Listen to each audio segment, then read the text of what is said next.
여러분, 만사형통의 축복을 믿으십니까? 네. 사실 우리가 만사형통의 축복, 복음을 믿는다는 것은 천국을 믿는 것입니다. 우리가 예수 믿고 천국 갈 줄 다 믿고 우리가 신앙생활을 하죠. 그래서 근데 이 천국을 믿는다는 것을 우리가 좀 진지하게 생각을 해보면은 그게 바로 만사형통의 축복을 믿는 믿음입니다. 어떻게 보면 이 땅에서 우리가 살아가면서 만사형통보다 더 큰 기적을 믿는 것이죠. 왜 그렇습니까? 죽음은 우리의 인생의 가장 깊은 수렁이고 또 우리의 인생의 가장 큰 실패입니다. 그리고 거기에서 성공할 수 있는 사람은 아무도 없습니다. 그런데 우리가 예수님의 은혜를 통해서 죽음에 또 우리에게 실패의 자리가 아니라 오히려 그곳을 도약 삼아서 우리는 천국을 향해서 올라갈 수 있기 때문에 바로 우리는 죽음의 순간에서 성공하는 삶을 살게 되는 것이죠. 그래서 인생의 가장 큰 성공은 천국에 가는 것입니다. 세상에서 아무리 성공해도 죽음에 있어서 실패하면은 죽음의 앞에서 무너지면은 인생이 결국 실패한 인생이 되고 맙니다. 후세의 평가나 역사적인 평가가 어떨 수도 있지만 중요한 건 자기 자신에게 어떠하냐가 문제죠. 예. 그래서 우리가 이 만사형통의 축복을 하나님 나라에 대한 믿음에서 생각해 보면은 우리가 만사형통의 축복을 믿고 신앙생활하는 것이구나 생각할 수가 있습니다. 그러나 또한 우리가 만사형통의 축복을 천국에서 죽어서 가는 천국만 생각하면은 그것은 실질적으로 제대로 알지 못하고 있는 것입니다. 왜 그렇습니까? 죽음의 순간까지 가기까지 그 험난한 여정 가운데 우리가 끝까지 믿음을 지키면서 바로 그 죽음의 자리에서 진정한 성공을 향해서 천국으로 나아갈 수 있도록 우리 자신을 지킬 수가 있느냐? 이게 이제 문제죠. 그래서 단순히 천국에 가는 문제가 아니라 내가 오늘 바로 요셉처럼 그런 힘들고 어려운 상황 속에서도 내가 정말 하나님과 함께하는 믿음을 끝까지 지킬 수 있느냐? 사실은 그것이 인생의 가장 큰 성공의 비결이고 우리가 그렇게 할 수 있으면 만사형통이 되는 것입니다. 그렇기 때문에 이것은 만사형통의 축복은 단순히 죽어서 천국 가는 문제가 아니라 하나님께서 오늘 우리의 현실의 삶 가운데서 우리와 함께 하시는 축복입니다. 그 축복을 우리가 누려야지 바로 이 죽음의 순간에서도 바로 하나님 앞을 향해서 나아갈 수가 있는 거죠. 우리가 가만 생각해 보면 이게 논리적으로 생각해 보면 지극히 당연한 일입니다. 인생에 아무리 힘든 문제가 있어도 죽음의 순간보다 더 힘든 순간이 있습니까? 그런데 그 죽음의 순간에서도 하나님이 나와 함께 하신다라는 걸 믿을 수 있다면은 우리가 인생의 어떤 고난의 순간 가운데서도 하나님께서 나와 함께 하심을 믿을 수 있겠죠. 그래서 여기서 우리가 이제 종종 만사형통에 대해서 잘못된 오해를 하고 있기 때문에 만사형통의 축복이 무엇인지 제대로 알지 못하고 또 믿지 못하고 그렇기 때문에 그 축복을 제대로 누리면서 살아가고 있지 못할 때가 많습니다.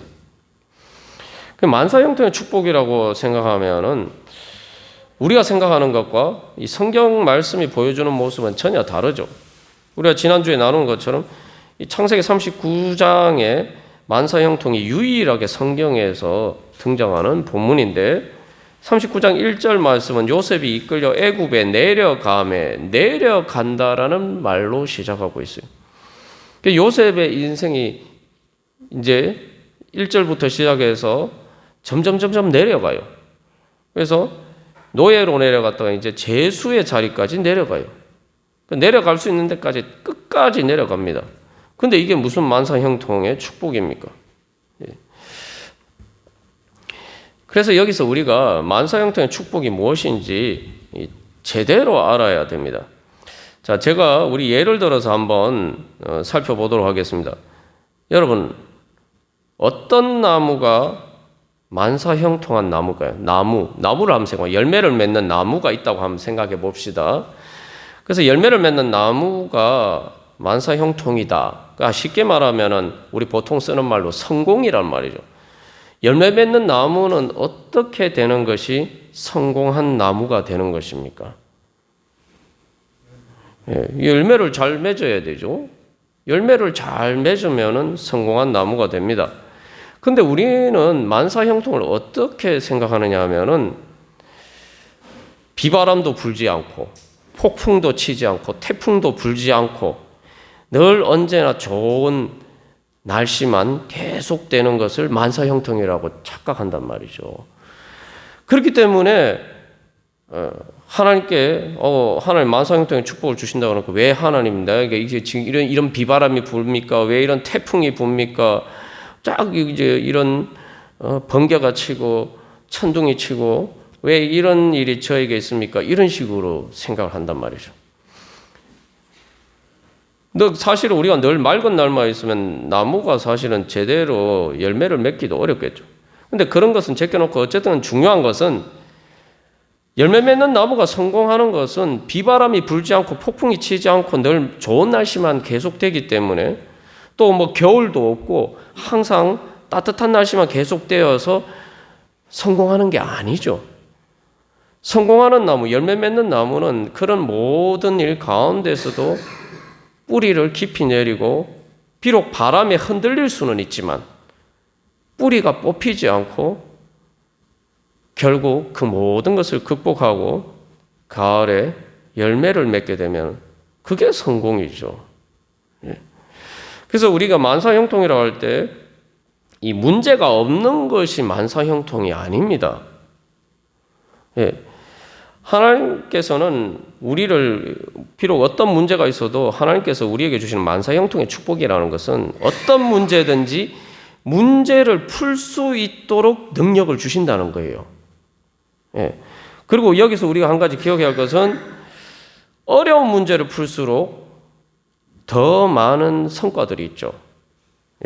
그래서 이제 시험을 칠 때 학생들이 시험을 칠 때도 어려운 문제는 배점이 더 높습니다.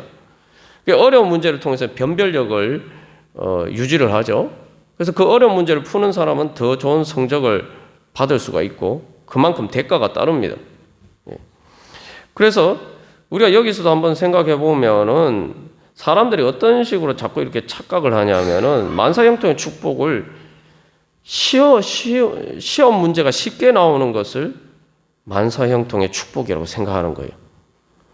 그러니까 우리가 관점을 좀 바꿔서 생각해요. 어떤 어려운 문제든지 하나님께서 풀게 해주시면은 우리에게는 쉬운 문제가 된다. 이걸 생각해야 되는 거예요. 내가 풀 수 없는 문제가 어려운 문제지만 그럼 하나님께서 나로 하여금 그 문제를 풀게 해주시면은 그 어떤 문제도 쉬운 문제가 되는 거예요. 근데 우리는 애시당초 쉬운 문제만 나와야지 내가 만사형통하다 이렇게 생각하는 거죠. 그러니까 하나님께서는 우리에게 어려운 문제를 주시고 그 어려운 문제를 풀 수 있도록 우리를 연단시키시고 그것을 통해서 더 큰 능력, 지혜와 능력을 얻게 하시고 그래서 더 큰 축복을 얻게 해 주시는 거죠. 그래서 우리가 이런 과정들을 생각해 보면은 우리가 이 만사형통을 비현실적이라고 생각하는 것은 우리가 전혀 세상적인 관점에 비춰봐도 잘못된 오해를 하고 있기 때문이다라는 것을 알 수가 있습니다. 또 다른 예를 우리가 한번 생각해 보면은 올림픽에 출전하는 운동선수가 만사형통한 것은 어떤 거죠? 올림픽에 출전하는 운동선수가 성공하는 것은 뭡니까? 메달을 따는 거죠. 메달 따고 금메달을 따면 최고로 성공하는 거죠. 근데 우리는 어떻게 생각하냐면은 올림픽에 출전해서 금메달을 따는데 훈련도 안 하고 연습도 안 하고 단련도 안 하고 그냥 금메달 따면 그게 만사형통이라고 생각한다는 거죠. 세상에 올림픽에 출전하는 선수가 그런 성공을 바라는 선수가 어디 있습니까? 여러분. 그러니까 우리는 그래서 연단의 과정이 없는 것을 만사형통이라고 자꾸 착각을 해요. 연단의 과정이 없는 것은 엄마 뱃속에 있는 거하고 같아요.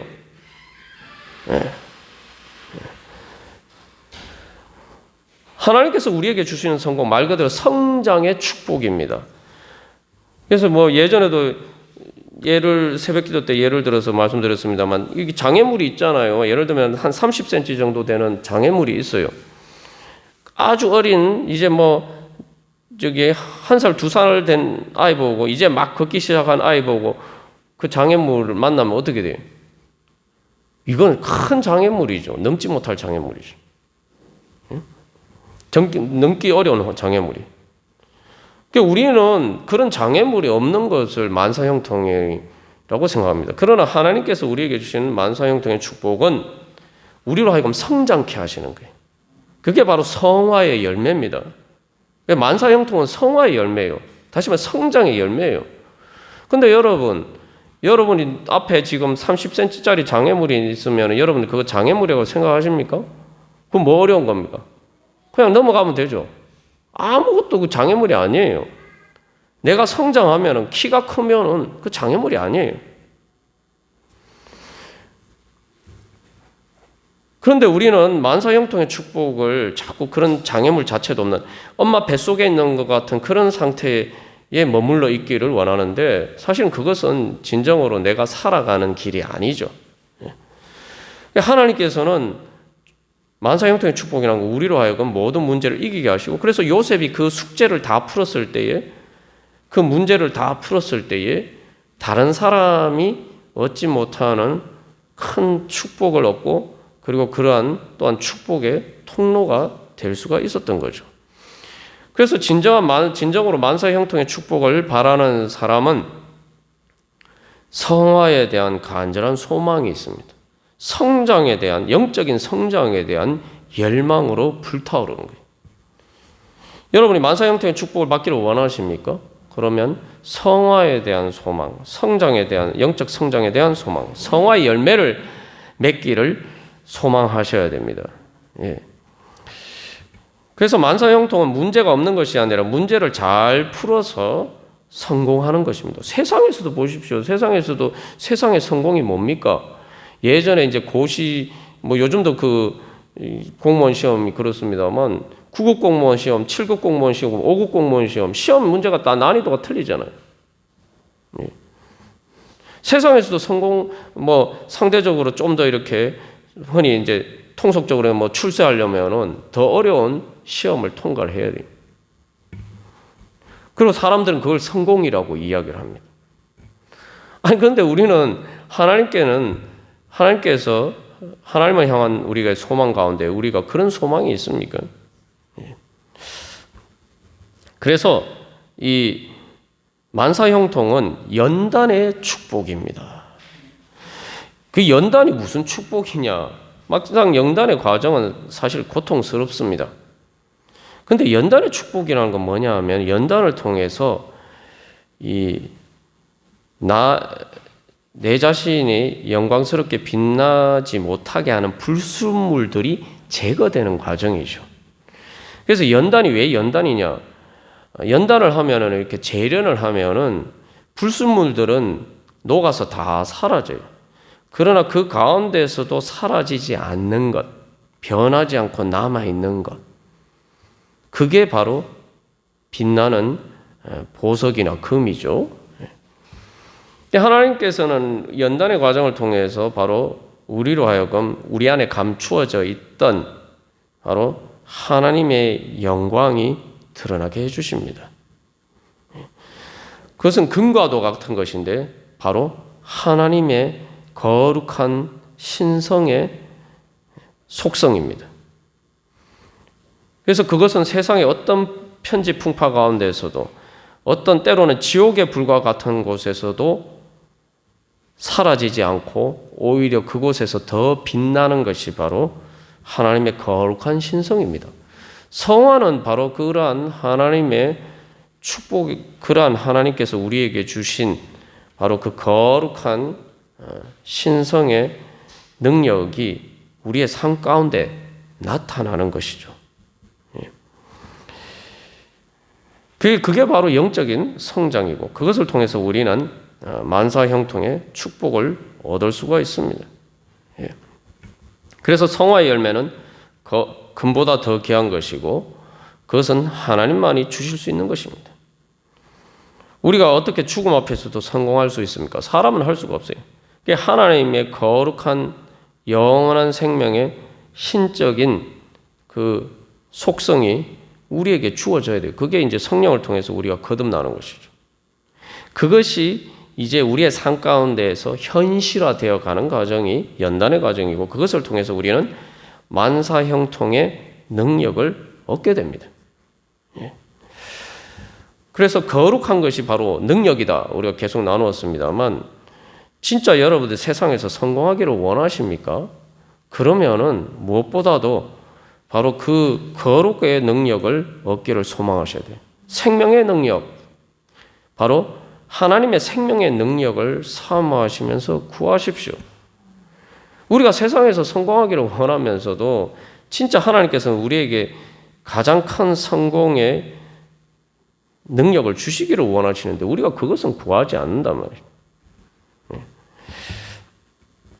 그래서 우리가 이제 지난주에 살펴본 것처럼 요셉이 그 영적인 성장 과정을 통해서 두 가지 능력이 나타나죠. 첫 번째는 생명의 능력이에요. 죽음의 환경을 다스리는 능력. 악을 선으로 바꾸는 능력. 복이 안 되는 상황을 자기에게 그리고 자기뿐만 아니라 다른 사람들에게도 복이 되도록 변화시키는 능력. 요셉은 바로 그러한 능력을 보여주고 있습니다. 그리고 그러한 생명의 능력은 사실은 요셉의 거룩의 능력에서 나오는 거죠. 다시 말하면 죄의 유혹에 넘어가지 않고 죄의 유혹을 뿌리치고 죄의 유혹을 이길 수 있는, 죄를 이기고 자기 자신을 하나님의 말씀 복종시킬 수 있는 거룩의 능력이 있었기 때문에 하나님이 그와 함께 하셨고 그것이 그에게 생명의 능력이 되어서 바로 악을 선으로 바꿀 수 있는 그러한 삶을 살 수가 있었던 것입니다. 그래서 우리가 보통 말하는 이 성공의 능력이라는 것은 생명의 능력이에요. 그래서 뭐 꼭 영적인 능력이 아니라도 우리가 이제 세상에서 이 사람들이 물질 문명을 이루면서 사는 게 다 그런 거 아닙니까? 겉으로 보면 사람이 연약해 보이지만 사람은 다른 동물들과 달리 정신적인 지적인 능력을 이용해서 이 몸이 살 수 있는 환경을 변화시키죠. 그래서 여러분 세상에서 제일 이 세상의 생명체 중에서 제일 힘센 생명체가 생명이 무엇이겠습니까? 사람인데 좀 우리가 생각해 보면은 이제 악어 같은 것이 악어가 이렇게 정말 흉측해 보이잖아요. 정말 악어를 누가 이길 수 있겠습니까? 근데 그 악어를 가죽으로 가방을 만들어서 메고 다니는 사람들이 있죠. 예. 그게 왜 그렇습니까? 바로 인간에게는 하나님의 형상을 따른 정신적인 지적인 능력이 있기 때문에. 그래서 심지어 악어마저도 자기의 가방으로 만들어서 쓸 수 있는 그런 어떻게 보면 무시무시한 능력을 가진 거예요. 여러분 아무도 웃지 않으시는데 하나님이 인간의 능력이라는 게 그렇습니다. 이제 거기서 한 걸음 더 나가서 영적인 능력이란 게 뭐냐? 영적인 능력은 우리의 마음도 변화시키는 거예요. 내 마음이 지옥 같지만 그러나 내 마음을 하나님의 거룩한 영적인 능력으로 변화시켜서 내 마음이 천국으로 변화가 되어서 그 마음이 변화가 되면 이제 정신적인 지적인 능력도 이제 최대로 발휘가 되는 거예요. 그래서 이 영적인 능력을 이용해서 마음이 행복하게 살 수 있는 환경으로 변화시키는 것이 바로 하나님께서 우리에게 주신 거룩의 능력입니다. 그래서 우리는 이 근본적으로 그럼 이 생명의 능력, 거룩의 능력이 어디에서 오느냐? 그것은 하나님의 능력이에요. 인간의 능력이 아닙니다. 그렇기 때문에 이것은 하나님에게서 얻어야 돼요. 그렇기 때문에 우리는 이것을 영적인 능력이라고 합니다. 그래서 여러분 영적이다, 이 육적이다 이게 이야기를 하는데 우리가 영적인 능력에 대해서도 오해를 할 때가 많아요. 영적인 것을 사람의 정신적인 능력 아니면 사람의 어떤 종교적인 능력으로 생각하는 경우가 많습니다만 영적인 능력은 하나님의 능력이에요. 죽음의 한계를 이기지 못하는 인간의 능력을 초월하는 창조주 하나님의 능력입니다. 이것은 인간 스스로 얻을 수 없는 거예요. 그럼 어떻게 얻을 수 있느냐? 이 영적인 능력은 하나님과 함께 하는 것을 통해서 얻을 수 있는 거예요. 그래서 창세기 39장에서 요셉이 하나님께서 요셉과 함께 하셨다 이 말이 계속 등장하고 그것이 바로 성공의 원인이다. 왜 요셉이 만사형통했느냐? 하나님께서 그와 함께 하셨기 때문이다 라고 계속 이야기를 하고 있죠. 예. 그래서 이 생명의 능력, 거룩의 능력, 그래서 생명의 능력, 거룩의 능력은 영적인 능력에서 오는 것이고 그것은 하나님에게서부터 오는 능력입니다. 그렇기 때문에 우리가 하나님과 함께 할 때에 하나님의 능력이 우리 가운데 임하면은 바로 그것이 우리의 영적인 능력이 되는 것입니다. 그래서 우리가 신앙생활하는 거예요. 여러분, 그래서 신앙생활, 하나님께서 우리에게 신앙생활할 수 있는 은혜를 주신 것은 정말 이게 놀라운 축복의 통로입니다. 제가 여러 번 말씀드렸지만 저도 사실은 이렇게 이 하나님이 주신 놀라운 축복을 받았을 때에 내가 뭘 했나? 그것을 얻기 위해서 내가 뭘 했나? 내가 다른 사람보다 뭐 더 능력이 있었나? 아니면 우리 집 환경이 더 좋았느냐? 아니에요. 내가 도대체 다른 사람들이 다 하는데 다른 사람들과 달리 내가 한 게 뭐냐? 가만 생각해 보니까 기도밖에 없어요. 기도밖에 없어요. 여러분, 그게 만사형통의 비결입니다. 기도를 하고 우리가 주님을 만나야지 하나님과 함께 할 거 아닙니까? 그죠?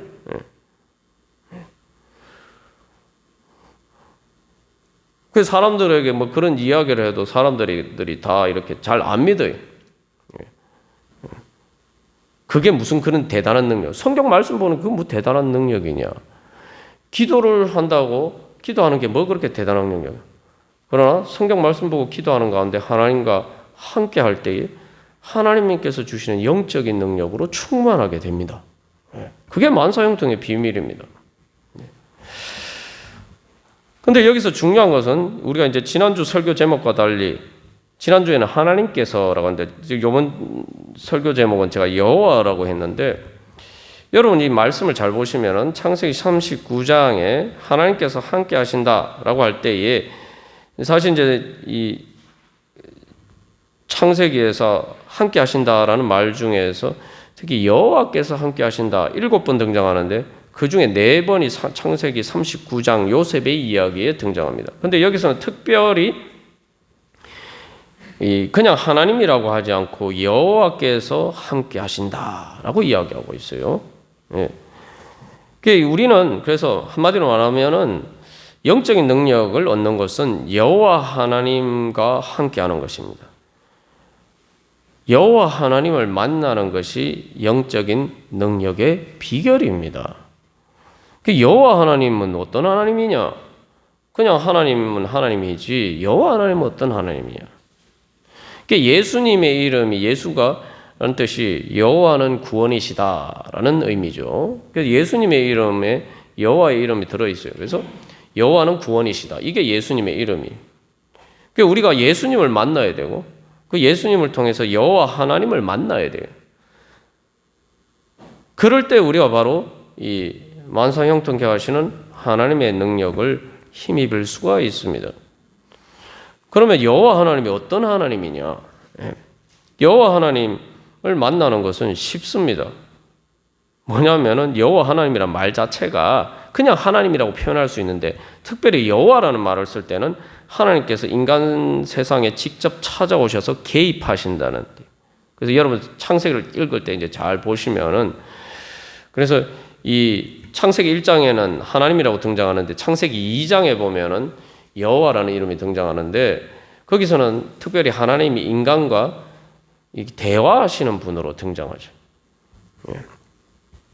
그래서 하나님이 우리 인간과 함께 하시는 하나님으로 나타날 때 그게 여호와 하나님이에요. 그 왜 그러냐 하면은 모세가 하나님의 이름이 무엇입니까? 라고 물었잖아요. 그러니까 우리가 이제 내가 그 실질적으로 인격적인 관계를 맺으려면은 이름을 알아야 되죠. 그 이름을 안다는 게 뭡니까? 이름을 부르고, 여러분 한번 생각해보세요. 누구라고 생각할 때 우리의 머릿속에 떠올릴 때, 뭐 소개할 때도 제일 먼저 서로 통성명을 합니다만, 이름이라는 것은 내가 부르는 거예요. 그러니까 내가 하나님의 이름을 부른다는 것은 하나님과 인격적인 교제가 시작이 되는 거예요. 그러니까 하나님과 함께하는 관계가 시작되는 거죠. 그래서 창세기에서 이 인간이 타락한 이후에, 가인과 아벨 사건 이후에 하나님께서 다시 인간들을 회복시키셨을 때 사람들이 이제 여호와 하나님을 불렀더라. 하나님을 부르면서 뭔가 새로운 시작이 되는 거예요. 하나님과 인격적인 관계. 예. 그래서 이 여호와라는 말 자체는 이제 출애굽기 3장 14절에서 이제 그 이름이 등장하는데, 그냥 이제 보면은 나는 나다. 문자 그대로 하면 이거예요. 그게 무슨 이름이냐 이렇게 생각할 수 있는데, 이제 나는 나다. 이게 스스로 자존하시는 분이라는 거죠. 근데 스스로 자존하시는 분이라는 의미는 단순히 뭐 하나님 혼자 존재하신다는 게 아니라 또 나는 존재하게 하는 하나님이다. 그런 의미로. 하나님 창조주 하나님이라는 거죠. 근데 단순히 창조주 하나님을 의미하는 것이 아니라 중요한 것은 하나님께서 자존하시는 하나님께서 창조주 하나님께서 우리와 함께 계신다는 의미예요. 영어로 하면 I am이죠. 근데 여기 중요한 거는 이제 그 뒤에 아무 말이 없어요. 그러니까 아무 말이 없으니까 자존한다는 의미도 되지만, 아무 말이 없다는 것은 그 말에 그 I am 그 다음에 그 빈자리에 나는 뭐뭐다라고 할 때에 뭐뭐다라의 모든 것을 다 집어넣을 수가 있는 거예요. 그러니까 하나님은 우리에게 그렇게 우리와 함께 계신다는 거예요. 이게 무슨 말이냐? 쉽게 말하면 이런 겁니다. 내가 위로가 필요해요. 하나님은 나와 함께 계시는데, 스스로 자존하실 뿐만 아니라 나와 함께 계시는데, 내가 나의 위로가 필요할 때는 하나님 나의 위로자가 되시고, 하나님이 내가 치료가 필요할 때는 하나님 나의 치료자가 되시고, 그래서 여호와 라파, 여호와는 그때도 보면 하나님 라파, 뭐 엘로힘 라파라고 안 하고 여호와 라파라고 하잖아요. 그 다음에 정말 나를 지켜주고 보호해주는 누군가 나를 위해서 싸워줘야 될 때, 싸워줄 사람이 필요할 때 하나님은 나를 위한 전사가 되시고, 그래서 만군의 여호와, 만군의 여호와가 이제 바로 그 우리를 위해서 싸우시는 하나님. 그래서 또 우리에게 아빠가 필요하면 하나님 우리에게 아빠가 되시고, 우리에게 엄마가 필요하면 하나님 우리에게 엄마가 되시고, 나에게 남편이 필요하면 하나님 나에게 남편이 되시고, 나에게 친구가 필요하면 하나님 나에게 친구가 되어주시고, 나에게 의사가 필요하면 의사가 되어주시고, 선생님이 필요하면 선생님이 되어주시고, 나에게 사랑이 필요하면 내 사랑이 되어주시고, 그게 바로 여호와 하나님의 의미입니다.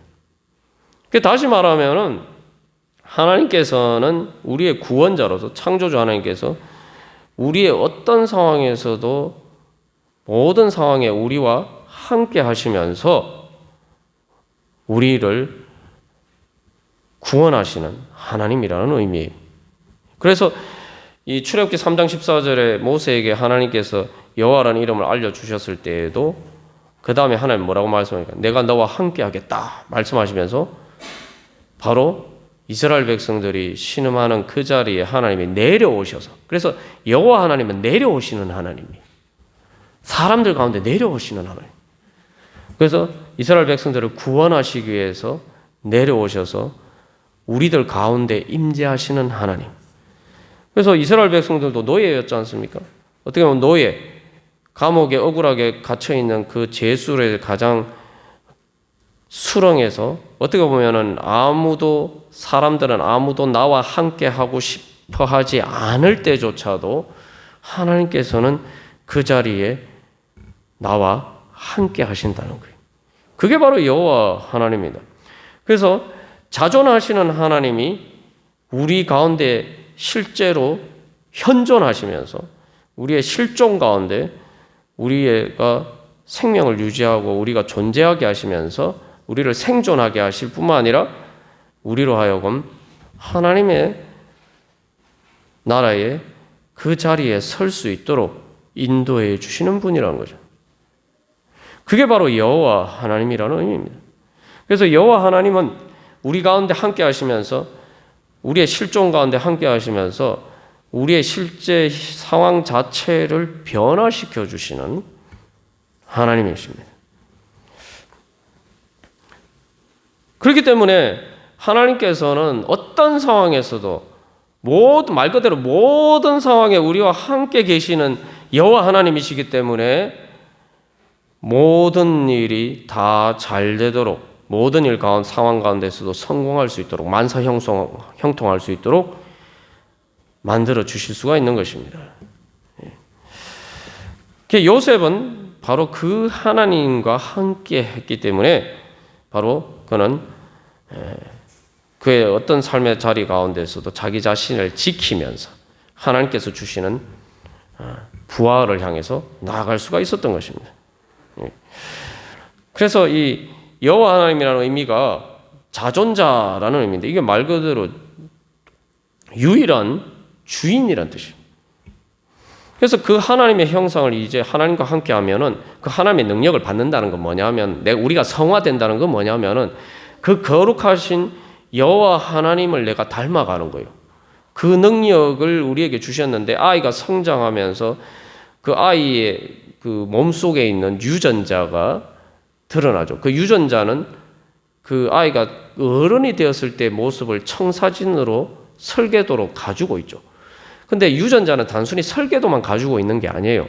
유전자는 그 설계도를 가지고 있을 뿐만 아니라 그 설계도대로 몸이 성장할 수 있도록 모든 것을 통제합니다. 또 그리고 성장할 수 있도록 성장 호르몬을 통해서 이제 힘을 주는 거죠. 그러니까 인간의 몸의 성장도 마찬가지예요. 그러니까 이제 우리가 하나님과 함께 할 때 성령을 통해서 하나님께서 생명이 우리 안에 함께 할 때에 우리가 이제 여호와 하나님의 형상이 우리 안 가운데 나타나는 거예요. 그래서 성경에서 제가 앞에서 악어 가죽 얘기를 들었습니다만 이게 성경에서 이제 악어는 리와야단 해가 사탄의 상징으로 나와요. 그래서 이 말 그대로 그러한 사탄도 이길 수 있는 그러한 하나님으로의 형상이 우리에게 드러난다는 거죠. 그게 성화의 축복입니다. 그래서 이 요셉을 보면은 바로 지존자, 자존하시는 하나님의 형상이 나타나죠. 뭡니까? 자존이란 게 뭡니까? 스스로 설 수 있는 거예요. 어떤 환경 속에서도 자기 혼자만의 능력으로 자립할 수 있는 거예요. 그래서 하나님이 내 주님이 되시면은 나는 모든 다른 것에서 자유할 수 있는 능력을 얻게 돼요. 내가 나를 얽매이는 모든 세상 걱정과 근심과 모든 우상과 모든 죄와 모든 죽음의 노예에서 해방이 되는 겁니다. 그래서 믿음이라는 것은 하나님을 믿고 의지하는데 사람들이 이게 하나님을 믿고 의지하라고 하니까 좀 존심 상해합니다. 그 예수를 믿지 못하는 이유 중에 하나가 내가 왜 예수를 믿냐?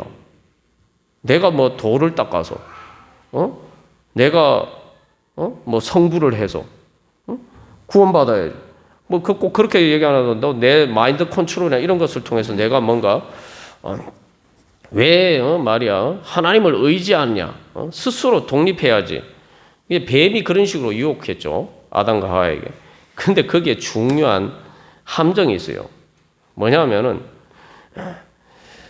우리가 하나님을 믿고 의지한다는 것은 하나님 이외에 아무것도 내가 믿고 의지하지 않는다는 거예요. 모든 것에서 그러니까 독립할 수가 있는 거예요. 그래서 믿음이라는 것은 우리가 하나님을 주님으로 섬기고 내가 하나님만을 믿고 의지한다는 것은 그래서 우리가 오직 예수, 오직 믿음이라고 이제 종교개혁의 모토가 그렇습니다만 우리의 신앙의 어떤 핵심을 보여주는 거죠. 뭐냐면은 그렇기 때문에 나는 모든 것에서 자유하는 거예요. 그래서 루터가 오직 믿음, 오직 예수 그리스도 주장하면서 어떤 책을 썼습니까? 그리스도인의 자유라는 책을 썼어요. 하나님만을 내가 믿고 이제 나는 모든 것에서 자유하는 거예요. 아무도 내 주인이 아닌 거예요. 오직 하나님만 내 주인이신 거예요.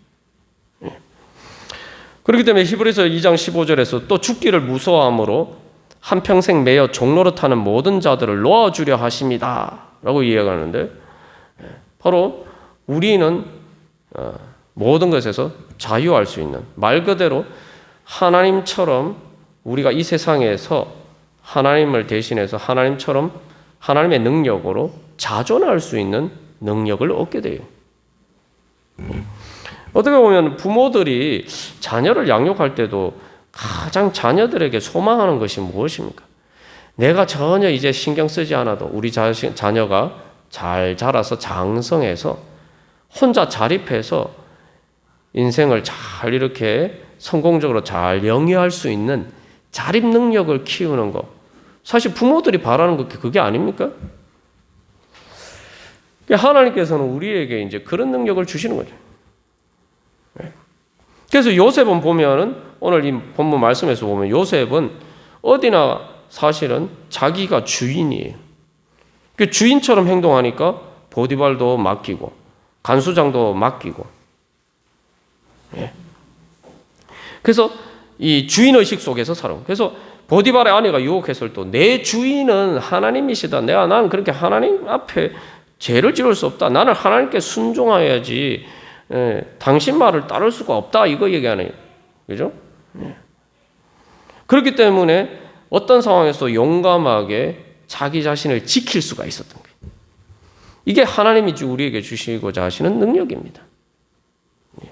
뿌리 깊은 나무 흔들리지 않는다라고 하는데, 말 그대로 내가 하나님을 믿고 의지할 때, 그 나무가 비바람 가운데서도 흔들리지 않고 태풍이 불어도 쓰러지는 나무도 있는데 쓰러지지 않고 서 있는 나무. 그래서 뭐 예전에 용비어천가에서도 뿌리 깊은 나무라는 그 유명한 식구가 나오죠. 근데 뿌리 깊은 나무가 뭡니까? 뿌리를 뻗어서 땅을 붙들고 있기 때문이죠. 그래야 뿌리 깊은 나무가 되는 거예요. 그러니까 우리가 하나님을 붙들고 하나님을 정말 뿌리를 깊이 내려서, 뿌리를 깊이 내린다는 땅을 더 꽉 붙드는 거죠. 그러니까 우리가 하나님을 더욱더 믿고 의지하고 하나님을 더 붙드는 것, 그게 믿음의 성장이에요. 그런데 믿음이 성장할수록 우리는 세상에서 뿌리 깊은 나무로 세상의 풍파 가운데서 더 굳건하게 흔들리지 않고 서 있을 수가 있는 거예요. 그래서 우리는 영적인 성장을 믿음의 성장이라고 하는 이유가 겁니다. 믿음의 성장은 하나님께 뿌리를 더 깊이 내리는 거예요. 그럴 때 우리는 바로 그 다음에 어떤 능력을 얻게 되나요? 창조의 능력을 얻게 돼요. 하나님의 형상으로서 바로 창조의 능력을 얻게 됩니다. 그래서 창세기 1장에 보면 하나님의 창조를 보면 땅이 혼돈하고 공허하며 흑암이 깊음 위에 있고, 바로 그 가운데서 하나님 보시기에 좋았더라. 전혀 좋지 않은 것, 아름답지 않은 것 가운데서 아름다운 것을 창조하는 능력, 무에서 유를 창조하는 거예요. 그게 바로 악을 선으로 바꾸는. 그래서 요셉이 마지막에 뭐라고 합니까? 그래서 여러분 창세기 1장에서는 하나님이 무에서 유를 창조하시는 혼돈과 공허와 흑암 가운데서 아름답게 하나님 보시기에 좋았더라. 하나님 보시기에 좋을 정도면 이건 최상으로 좋은 거죠. 그것을 창조하시는 것으로 창세기 1장이 시작되어서 그 창조의 하나님의 형상을 따라서 요셉이 뭐라고 고백합니까? 악을 선으로 바꾸게 하소서. 환경을, 죽음의 환경을 바로 선하게 창조할 수 있도록 그런 능력을 얻게 돼요. 그래서 하나님 인간을 창조하시고 주신 능력이 뭐냐? 하나님의 형상을 따라 창조하셨다라고 할 때 다스리라고 하셨는데, 그럼 뭘 다스리라는 얘기냐? 창세기 2장 15절에 구체적으로 나와 있어요. 뭐냐면 여호와 하나님이 그 사람을 이끌어 에덴 동산에 두어 그것을 경작하며 지키게 하시고, 뭐요? 에덴 동산을 경작하며 지키게 하시고.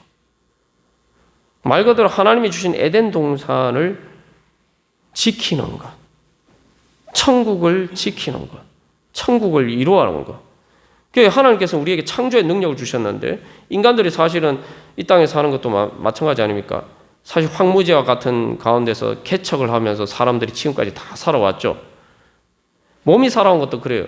근데 하나님께서 우리에게 모든 환경을 개척해서 이제는 에덴 동산과 같은 곳으로 변화시킬 수 있는 그런 능력을 우리에게 주신다는 겁니다. 근데 이게 어려운 것처럼 보이지만 하나님과 함께 하면은 그냥 이런 일이 자연스럽게 일어나요. 하나님의 능력이. 그래서 요셉도 뭐라고 얘기합니까? 자기가 했다고 안 하잖아요. 뭐요? 하나님께서 오늘과 같이 악을 선으로 바꾸셨다. 내가 악을 선으로 바꿨다. 이렇게 고백하지 않고 하나님께서. 저도 제 인생에 돌이켜보면 그렇습니다. 제 마음이 지옥 같았는데 하나님을 만나고 예수님을 만나니까 바로 여호와 하나님을 예수님으로 우리 가운데 다가오신 우리와 함께 하시는 그 여호와 하나님을 만나고 나니까 내 마음, 지옥 같은 내 마음이 천국으로 변화가 됩니다. 말 그대로 기쁨의 에덴 동산이 되는 거예요. 창세기 2장 15절에 하나님 주신 그 축복이 에덴 동산을 경작하며 지키게 하시는 그 하나님의 축복이 제 삶 가운데 현실로 나타납니다.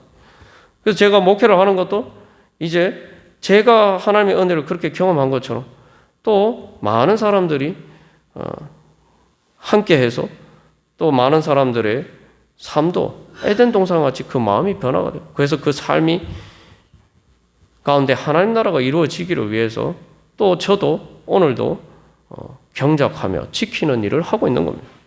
그러니까 하나님께서 우리를 바로 그러한 축복의 자리로 우리를 불러주셨습니다. 우리 다음 주일 성령 강림 주일입니다. 성령 강림이 뭡니까? 성령은 하나님의 능력이, 하나님의 영이시.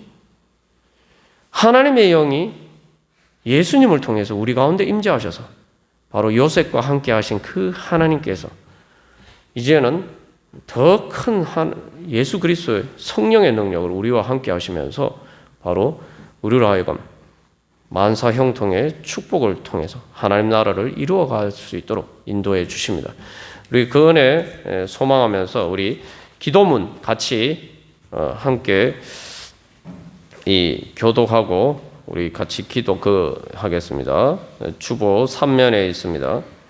제가 먼저 1번 읽도록 하겠습니다. 어떤 고난, 시험, 유혹에도 하나님의 신실하신 사랑과 능력에 대한 믿음을 버리지 않고 주님과 함께 교제하면서 자존하시며 함께 계시는 창조주 여호와 하나님의 형상 닮게 하소서.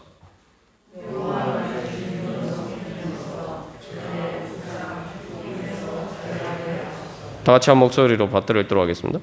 창조의 능력으로 악을 선으로 바꾸어 복을 창조하게 하소서. 주님, 그래서 하나님이 제 아버지십니다. 하나님 아버지 여호와 하나님의 형상 닮아서 주님 요셉처럼 주님 바로 그러한 하나님의 능력으로 주님 복을 창조하는 만사형통의 축복을 이루어가는 그러한 하나님의 사람이 되게 하여 주시옵소서. 우리 함께 기도하겠습니다.